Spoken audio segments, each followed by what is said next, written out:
Well, thank you all, and thank you, Joe and Anne, and I hope Sue, who is again suffering, some medical issues, but who has been critical here. So again, and I will join them in welcoming all of you to this wonderful IAFOR conference. I'm also on the executive committee as well as the program committee.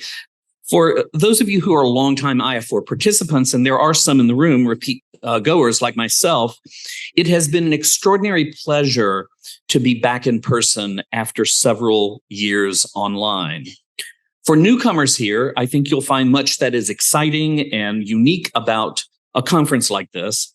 As I've said many times to my colleagues who have asked me about what is this IAFOR thing, I can honestly say, this goes along with what was referenced earlier, that it is the most heterogeneous and non-hierarchical space for intellectual exchange that I've ever encountered. And I've been to dozens, if not hundreds, of conferences during my career, but nowhere else will you find participants from across the globe and from a wide array of disciplines crossing paths the way that you do here. And certainly no other organization prides itself on bringing together faculty, students, activists, independent scholars, distinguished professors, practitioners, secondary educators, primary educators, deans and provosts, and others with their own unique knowledge base and experience base. It's a truly special sort of organization and venue, and it's the reason I've been coming back for over a decade now. I started coming to IAFOR conferences in 2012. Many of us have continued to participate in IAFOR events even when they were held only online as they were for 3 years. We've endured a lot, but we've also persisted and remained true to our work as researchers and educators committed to those pillars that were already mentioned: interdisciplinary, intercultural, international. I'm being called up to heaven, I think. It's time to go. That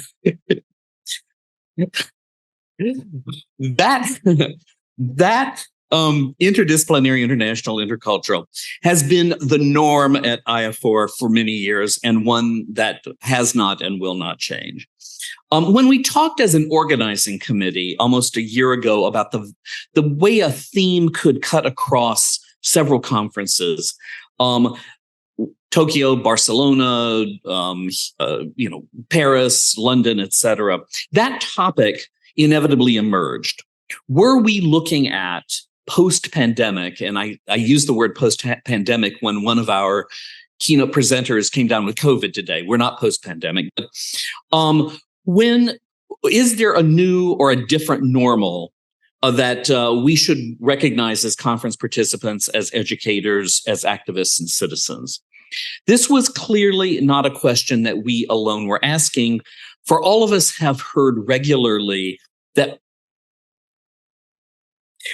we have now entered a post-COVID new normal. That term has appeared in news media, in higher education circles, and in culture generally. As I mentioned in the synopsis of this talk that appeared in the program, whenever the program comes, that term begs the question, of course, of what old normal is being referred to before we can even begin to address how or if we've deviated from it. As a scholar trained in both Victorian literature, as Joe said, and in queer theory, I can think of several reasons why we should always resist any universalizing claim to a single normal or other homogeneous state of being.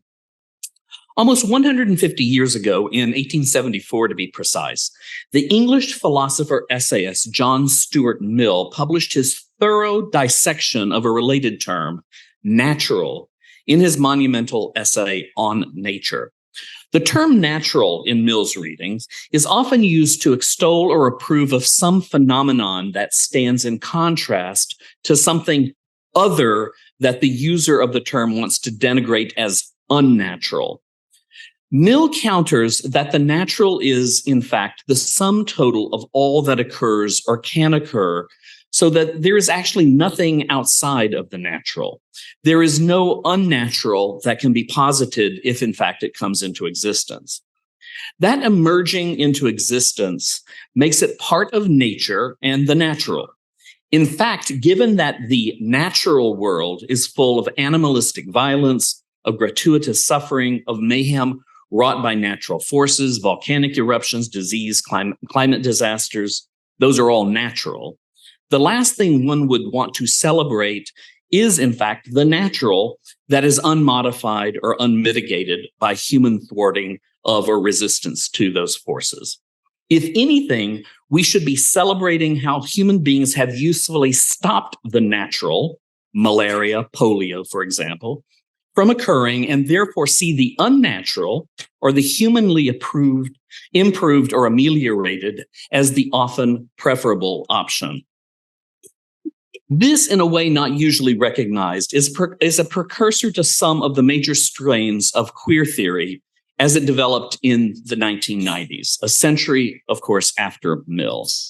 I'm thinking specifically of the early work of the queer theorist Michael Warner, who in The Trouble with Normal from 1999 rejects the whole notion of normality, arguing that it is a term that has been used primarily as a means to render judgment and assert control by dominant powers, normalizing, or one might say naturalizing, those powers' interests rather than to capture a ubiquitous or desirable way of being. The word normal, much as the word natural, has been used to mask ideology with seemingly objective terminology.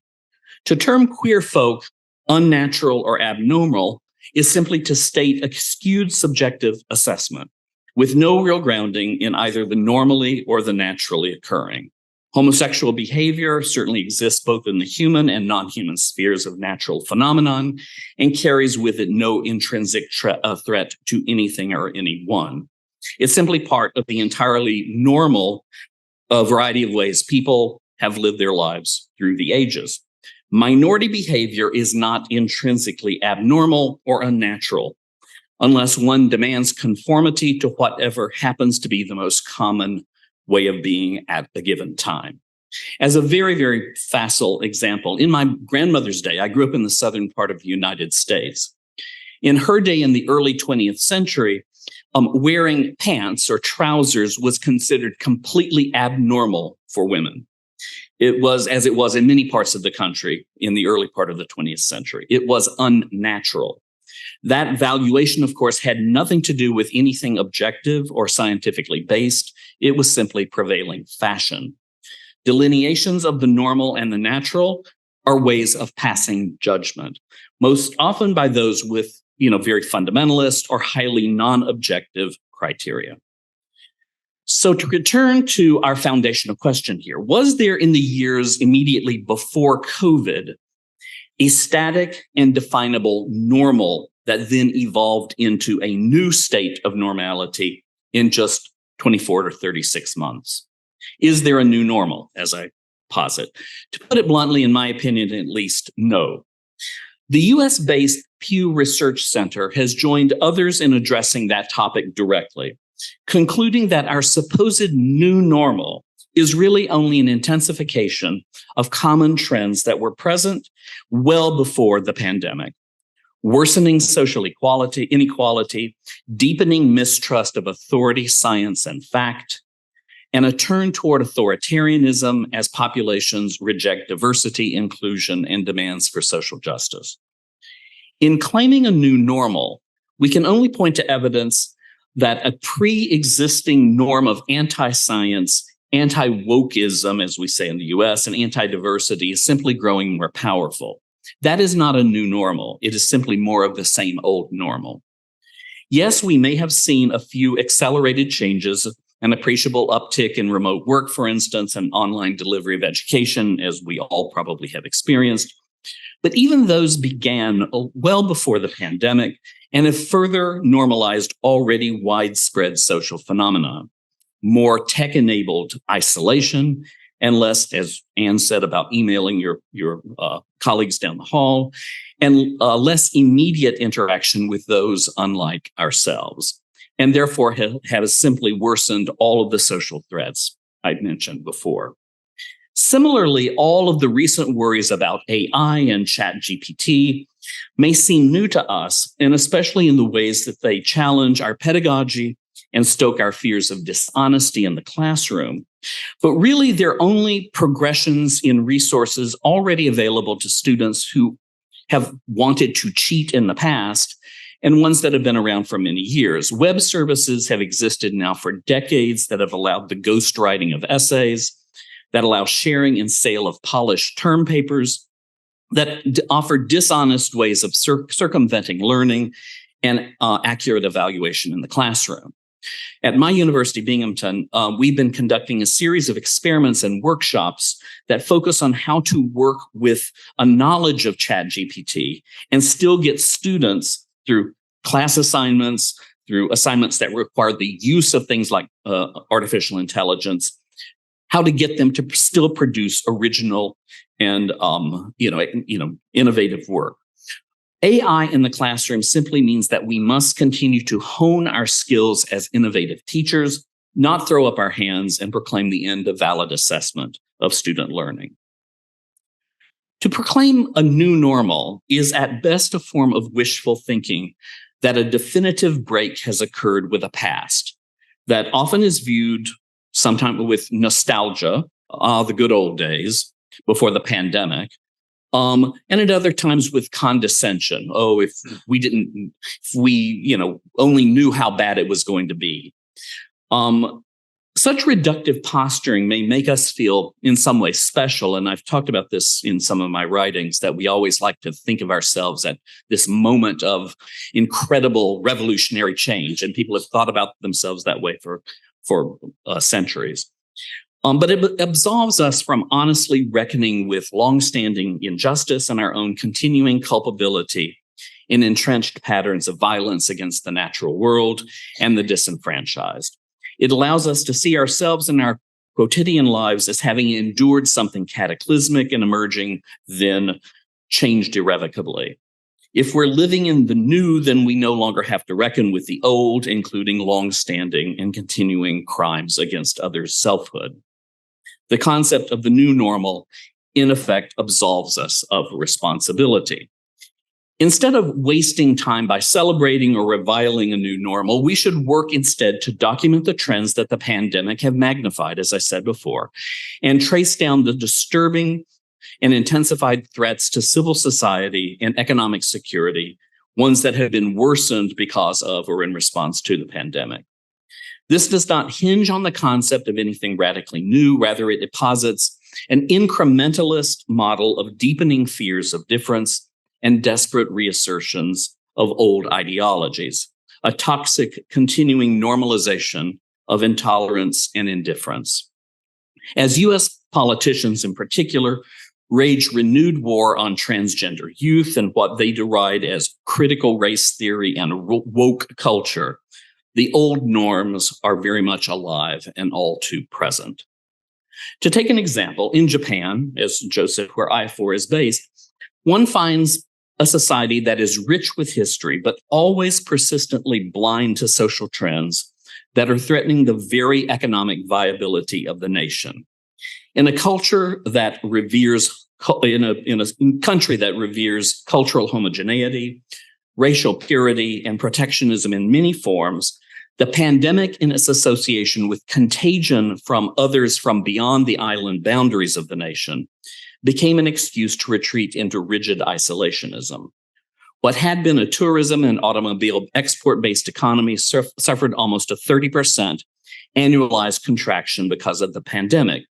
But those ills simply magnified and accelerated the larger problem of a shrinking and aging population that was never going to be able to consume its way to prosperity. Without new citizens to fill jobs, pay taxes, care for the aging, and buy consumer goods, Japan faces long-term trends that are as worrying as they are wholly ignored by the current government's policy. The new norm in Japan is simply the old norm of avoiding hard decisions and fiscal reality. Japan has the second highest national debt to GDP ratio in the world in 2023 at 266%. just below the failed state of Venezuela, which has the highest, but a higher national debt to GDP ratio than Sudan, Lebanon, and Libya, all war-ravaged countries. It's strange company for a politically stable and economically diversified nation to find itself in, but the new and old normal is simply to ignore that. The Japanese tradition of a polite, I do not see or speak of that which challenges my beliefs or normal way of being is very long standing. And I say this because I've been there many times. My family is also married to someone who's Japanese, and it's a wonderful and frustrating country.